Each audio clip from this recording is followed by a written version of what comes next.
Hello বন্ধুরা, কেমন আছো সবাই? আশা করছি সকলে ভালো আছো। প্রিয় বন্ধুরা, আজকে তোমাদের জন্য নিয়ে এলাম আরও একটি নতুন গল্প। আশা করছি তোমাদের দাঁড়িয়ে যাবে, তাই ভিডিওটা শুরু থেকে শেষ পর্যন্ত দেখো। ছোট কাকি বৌদিকে খুঁজতে গুদাম ঘরে চলে এসেছে। আমি বৌদির সাথে আছি। কাঠের ফাঁক দিয়ে দেখতে পেলাম ছোট কাকি এদিক ওদিক বৌদিকে খুঁজল। তারপর বৌদিকে না দেখে বেরিয়ে গেল। ছোট কাকির পায়ের আওয়াজ মিলিয়ে গেল। বৌদি বলল, দেখেছ ঠাকুরপো, আর একটু হলে ধরা পড়ে গেছিলাম।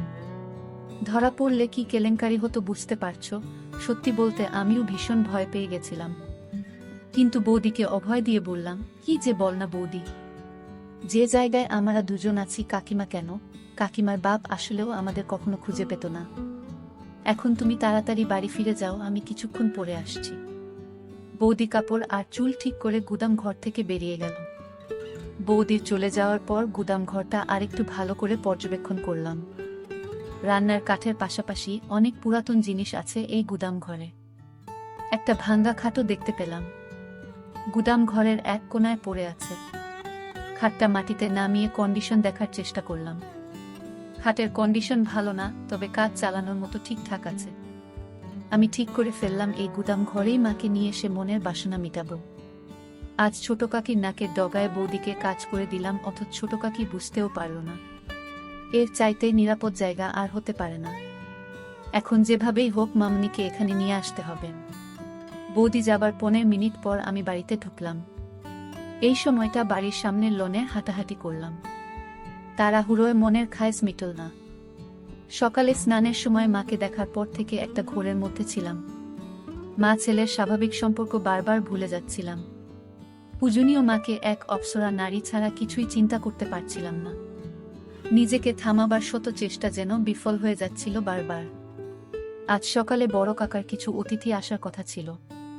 সকাল পেরিয়ে দুপুর হলেও তাদের কোনো খবর নেই। দুপুরের শেষ দিকে মা আর নোলক দিদিকে পুকুর ঘাটে গোসল করতে দেখলাম। মা যখন পুকুর ঘাট থেকে উঠে এলো তখন আমি চিলেকোঠায় বসা। তাদের সম্পূর্ণ স্নান দেখে মনের মধ্যে তীব্র বাসনা জাগতে থাকে। রাতে সবার সাথে খেতে বসলাম।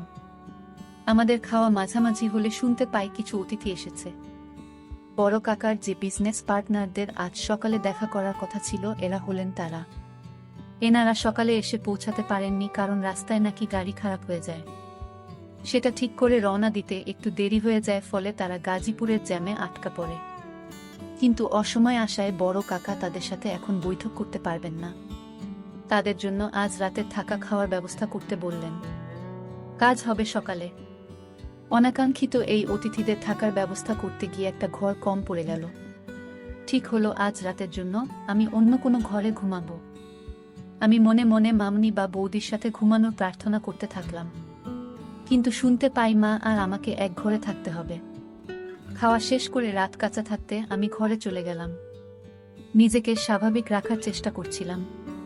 কোনোভাবেই নিজের ভেতর ওসব জাগতে দিতে চাচ্ছিলাম না। মায়ের সাথে আগে অনেক থেকেছি, ঘুমিয়েছি অনেক রাত, তবে আজ রাতের ব্যাপার আলাদা। জ্বরের রাতের পর থেকে কিছু একটা বদলে গেছে আমার ভেতরে। স্বাভাবিক সম্পর্ক চিন্তা করতে পারছি না কেন যেন। মা হাতের কাজ শেষ করে ঘন্টা খানেক পর ঘরে আসলো। আমি মোবাইল ঘাঁটছিলাম। মা এসে কাপড় নিয়ে বাথরুমে চলে গেল। কিছুক্ষণ পর একটা নতুন শাড়ি পরে বের হলো। মায়ের রূপ দেখে আমার নিজের উপর নিয়ন্ত্রণ রাখা আরো কঠিন হয়ে পড়ে। নিজের ভেতরের এক পাশবিক পুরুষ সত্তা জেগে উঠতে থাকে। সে সত্তা মায়ের রূপের মধু আমার চোখ দিয়ে নিংড়ে নিতে থাকে। সন্তান সত্তা আর পুরুষ সত্তার ভেতর এক যুদ্ধ চলতে থাকে। আমার হাতে মোবাইল দেখে মা বলল, রাত জেগে আর মোবাইলে ঘাঁটিস না, ঘুমিয়ে পড়ো। নতুন শাড়িতে মাকে অসম্ভব সুন্দরী লাগছিল। কিন্তু এ সময়ে শাড়ি বদলানোর কারণ বুঝতে না পেরে মাকে প্রশ্ন করি, এ সময় শাড়ি বদলাতে গেলে যে? আর বলিস না, তোর বড় কাকি থালা বাসন ধুতে গিয়ে শাড়িতে তরকারি ফেলে দিল। ওই শাড়ি তো আর পরে থাকতে পারি না। এই শাড়িতে তোমাকে অনেক সুন্দর লাগছে মা। ওমা, তাই নাকি? এটা তো অনেক পুরাতন শাড়ি। শাড়িটা কে পরেছে দেখতে হবে না? আমার মা তো বিশ্বের সেরা সুন্দরী। তোমাকে সব কাপড়েই সুন্দর লাগে। মা পাশে এসে বসল। আজ হঠাৎ মাকে এত সুন্দরী লাগছে কেন? কোনো মতলব আছে নাকি? মতলব আছে, এবং সেটা খুব ঘৃণিত। আমি পেটের কথা পেটে রেখে বললাম, কি মতলব থাকতে পারে তুমিই বলো। সেটা তুই ভালো জানিস বাপু। দেখি আমাকে শুতে দে। সারাদিন হাড় ভাঙ্গা খাটুনি গেছে। হ্যাঁ, সে তো হবেই। বাড়িতে যতজন লোক সবার জন্য রান্নার কাজ করতেই তো বেলা শেষ হয়ে যায়। চাকরের কি দরকার? নিজেরাই তো সব কাজ নিতে পারি। হ্যাঁ, তাই তো। বউগুলোকে বিনে পয়সায় চাকরের মতো খাটাতে পারলে তো কাকাদের লাভই। তুই কাকাদের উপর খেপলি কেন রে? খেপলাম কোথায়? তোমার পা টিপে দেব মা? ওমা, আমার ছেলের সুমতি হলো দেখছি। এই তুই সত্যি করে মতলবটা বলতো। আহ মা, তুমি তখন থেকে কি মতলব মতলব শুরু করলে বলো তো? বলা নেই কওয়া নেই আমাকে সুন্দরী বলছিস, হুট করে আমার সেবা করতে চাচ্ছিস। ব্যাপারটা কি? ব্যাপার কিছু না। আমি জ্বরে পড়লে তুমি সেবা করেছিলে, সেখানে তোমার কি মতলব ছিল বলো শুনি? ওমা, মতলব থাকবে কেন? তুই আমার ছেলে, তোর অসুখে সেবা করব না আমি? তুই ছাড়া আমার আর আপন কে আছে? আমিও তো তাই বলছি।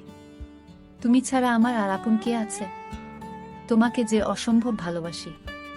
মা ইমোশনাল হয়ে পড়ে আমার কথা শুনে আমাকে ধরে কাঁদতে শুরু করে। মায়ের ছোঁয়া পেয়ে এ সময় পরাজিত হয় আমার সন্তান সত্তা। তখন আমি এক অন্য আমি হয়ে যাই। তীব্র লালসায় মাকে ধরি। কিছুক্ষণ পর মা আমাকে ছেড়ে দিয়ে আমার কপালে, গালে হামি দিতে থাকে। মায়ের চোখে কান্নার জল। আমি হাত দিয়ে মায়ের চোখের পানি মুছে দেই। মাকে বলি, তোমার জন্য আমি আছি মা। তোমার কোনো ভয় নেই, কোনো দুঃখ নেই। তোমার সব চাওয়া পাওয়া আমি পূরণ করে দেব। মা হাসার চেষ্টা করে বলল, আমার ছেলে দেখি বড় হয়ে গেছে।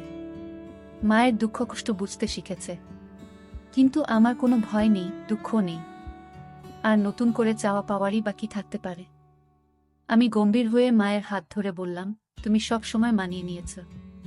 বাবা তোমার প্রতি দিনের পর দিন যে অবিচার করেছে তা আর কেউ না জানুক, আমি জানি। আমার কাছে লুকানোর কিছু নেই। মা বিব্রত হয়ে আমার হাত ছাড়িয়ে নিয়ে বলল, তোর বাবা আমার সাথে কি অবিচার করল? সংসারে একটু আধটু মনোমালিন্য হবে, এটাই তো স্বাভাবিক। তোর বাবা একটু রাগী জানি, কিন্তু সে মানুষ খারাপ না। আমি মায়ের একটা গালে হাত দিয়ে বললাম, আমার জন্মের পরে বাবা তোমাকে ছুঁয়ে দেখেছে কি আদৌ?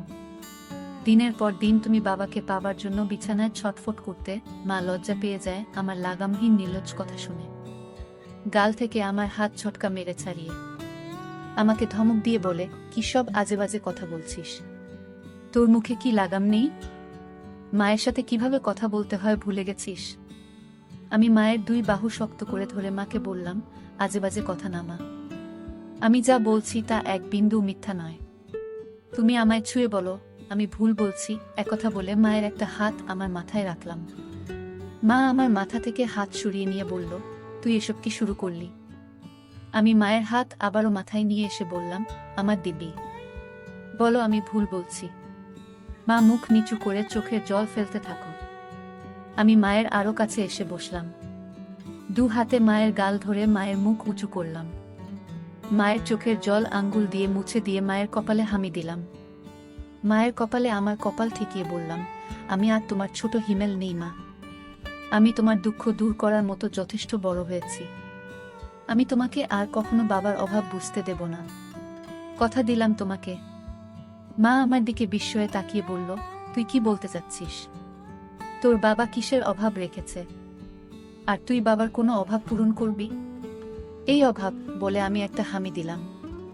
মা ঘটনা আকস্মিকতায় স্তব্ধ হয়ে যায়। যখন বুঝতে পারে আমি কি করছি, তখন আমাকে দু হাতে ধাক্কা দিয়ে ঠেলে সরিয়ে দেয়। তুই এটা কি করলি? তুই কি জেনে বুঝে করছিস? তুই পাগল হয়ে গেছিস। মা তার চেহারা দু হাত দিয়ে ঢেকে কাঁদতে লাগলো। একটু পর মুখ তুলে আমার দিকে রক্তবর্ণ চোখ করে বলতে লাগলো, দূর হো আমার চোখের সামনে থেকে। তোর মতো কুলাঙ্গার জন্ম দেওয়ার আগে আমার মরণ হলো না কেন? যদি জানতাম তুই বড় হয়ে এ কাজ করবি, তাহলে তোকে ছোটবেলাতেই গলা। মা কথা শেষ করার আগেই আমি মাকে আবার একটা দেই। আমি তোমাকে ভালোবাসি মা, অনেক ভালোবাসি। তুমি দিনের পর দিন বাবার অভাব অনুভব করেছ। গভীর রাতে তুমি আমাকে ধরেছ, কিন্তু মা হয়ে ছেলের সাথে সম্পর্কে জড়াতে পারোনি। আমি ছোট ছিলাম বলে তুমি মেটাতে পারোনি শরীরের ক্ষুধা। মা আমার কথা শুনে বলে, তুই এসব কি বলছিস? আমি তো মা, মা হয়ে তোর সাথে এমন কাজ করার কল্পনাও করতে পারি না কখনো। মায়ের কানে মুখ রেখে বললাম, আমাদের মা ছেলে সম্পর্কের বাইরেও একটা পরিচয় আছে মা। আমি পুরুষ আর তুমি নারী। তুমি এতদিন নিজেকে সমত রেখেছ, নিজেকে সতী প্রমাণ করার চেষ্টা করেছ, কিন্তু কার জন্য? যে লোকটা তোমাকে মানুষ বলে গণ্য করে না তার জন্য। তুমি যদি নিজের জন্য একবার হলেও ভাবতে, তাহলে আজ তোমার জীবনে এত দুঃখ থাকতো না, কখনো এত অবহেলায় থাকতে হতো না। মা আমার বুকে মাথা লুকিয়ে বলতে থাকে, কিন্তু তুই আমার ছেলে, আমি কখনো এত বড় পাপ করতে পারবো না, আমাকে ছেড়ে দে তুই। আমি নিজেকে আটকাতে পারছি না মা, তোমার পরশ পেয়ে আমি পাগল হয়ে গেছি। তুমি অপরূপ সুন্দরী, তোমার মায়া আমাকে পাগল করে দিচ্ছে। মা বলল, তুই এমন করিস না, তোর পায়ে পড়ি, আমাকে এত বড় পাপের ভাগীদার করিস না তুই। আমি তোর বিয়ের ব্যবস্থা করে দিব। আমি হাত বুলাতে লাগলাম। সমাজ সংসার ধর্মের ভয়ে এই নিষিদ্ধ সম্পর্কে জড়ানো থেকে মন প্রাণ দিয়ে নিজেকে আটকাতে চাইছে মা, কিন্তু আমি জানি দেহের ক্ষুধার কাছে মনের বাধা এক অনুপরিমাণ বাধা দিতে পারবে না। মাকে সবসময় পূজনী দেবীর সাথে তুলনা করে এসেছি, আজ এই দেবীর সাথে এমন ঘৃণিত কাজ করতে আমার বিবেকেও বাধছে। কিন্তু ওই যে দেহের ক্ষুধার কাছে পরাজয় হয়েছে বিবেকের। মা চোখ বন্ধ করে আছে, চোখে পানির রেখা ছাপ ফেলে গেছে। মায়ের নাকের ফুল ঘন ঘন ছোট বড় হচ্ছে। আমি মায়ের চিবুক ধরে মুখ উঁচু করে ধরলাম। মা চোখ খুলল না, ঘন ঘন নিঃশ্বাস নিতে থাকল।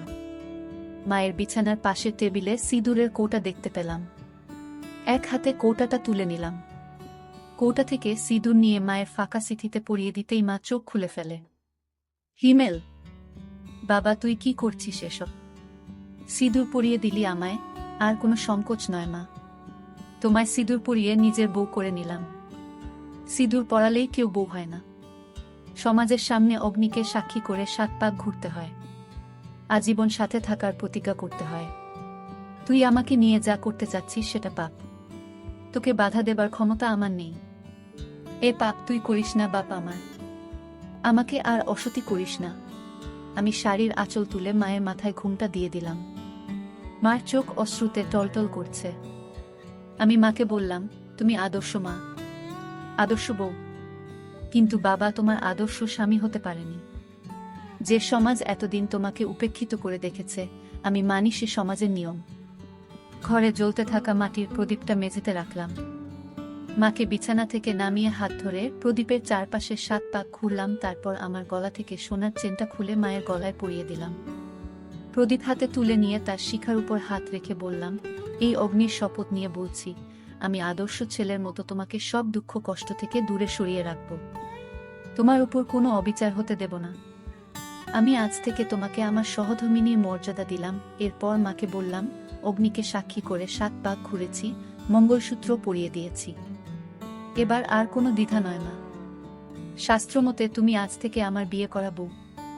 মায়ের চোখ বেয়ে জল গড়ে পড়তে থাকল। নিজের বিবেকের সাথে মা এখনো সন্ধি করতে পারছে না, আবার ভালোবাসার কাঙ্গালিনী মায়ের প্রতি আমার ভালোবাসাকে ফেলেও দিতে পারছে না। তারপর আমাদের মাঝে শুরু হলো আদিম যুদ্ধ। চেয়ে দেখি মায়ের চেহারায় পরিতৃপ্তির ছাপ। আমি মাকে জিজ্ঞাসা করলাম, কেমন লাগলো মা? মা আমার দিকে ক্ষণিক তাকিয়ে মুখ ঘুরিয়ে নেই। মা মুখ ঘুরিয়ে ফুপিয়ে কেঁদে ওঠে। তারপর এ আমি কি করলাম? হায় ভগবান, আমার সর্বনাশ হয়ে গেল। নিজের পেটের ছেলের কাছে ক্ষণিকের সুখের জন্য নিজেকে বেচে দিলাম। ভগবান, আমাকে ক্ষমা করো বলে আমার দিকে পিঠ ফিরে কাঁদতে থাকে।